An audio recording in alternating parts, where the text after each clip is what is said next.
Nanababaw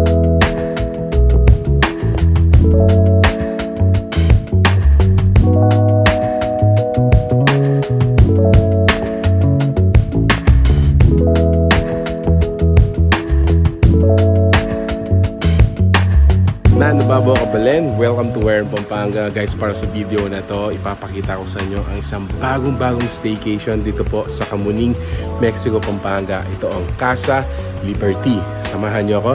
Let's go!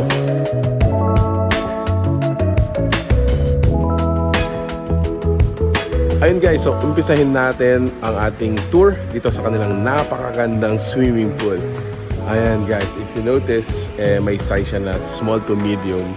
And para sa akin, napakagandang design. It's not intimidating.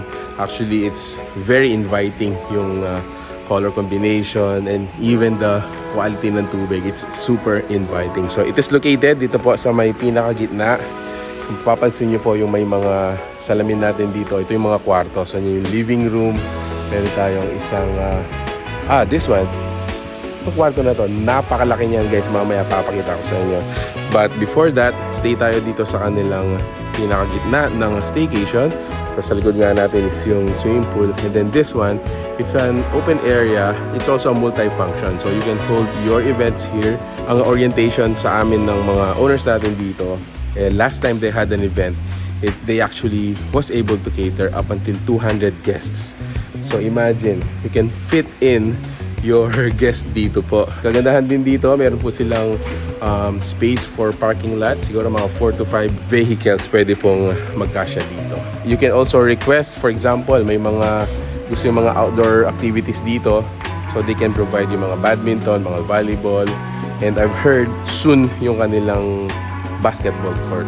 Okay, so also in here, kikita natin, meron tayong mga outdoor chairs dito.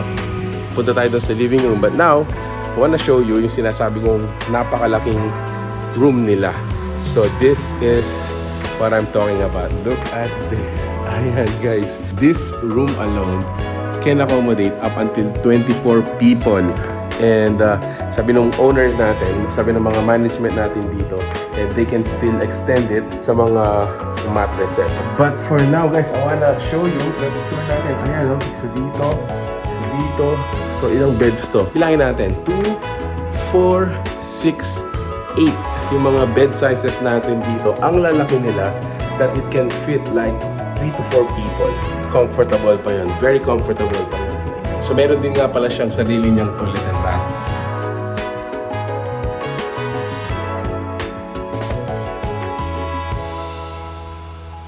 Pool guys has 2 sections. Notice meron tayo dito para siyang may bubble jet.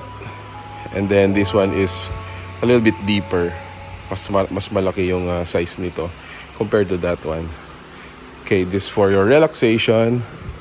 And then outdoor shower, your CR dito sa labas.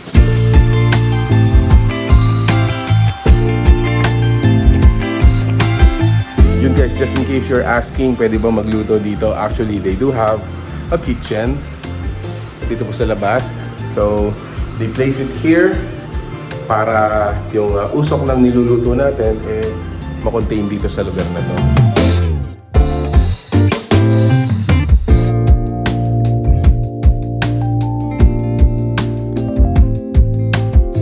Okay, so this is the last place. Actually, napakalaki ng entire space na to, but they kept it very minimal, not too parang tawag doon, parang masikip na feel, claustrophobic, parang ganun.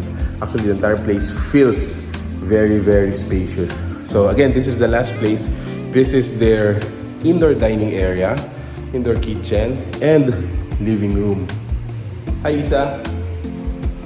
So Isa is enjoying our very large TV. So meron din tayong video okay system dito. So ang gagawin nyo guys, search lang kayo dun sa YouTube na gusto nyong music or song and sing your hearts out. Ayan. Kagandahan dito, up until at least, you know, a little bit late, okay pang kumanta dito kasi di masyadong dinig sa labas yung sound. Ayun, so yeah, this is the place.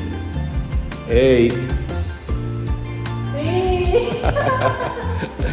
Kala ko, nakatago na ako ngayon pala. Uy, reddish ka, mami.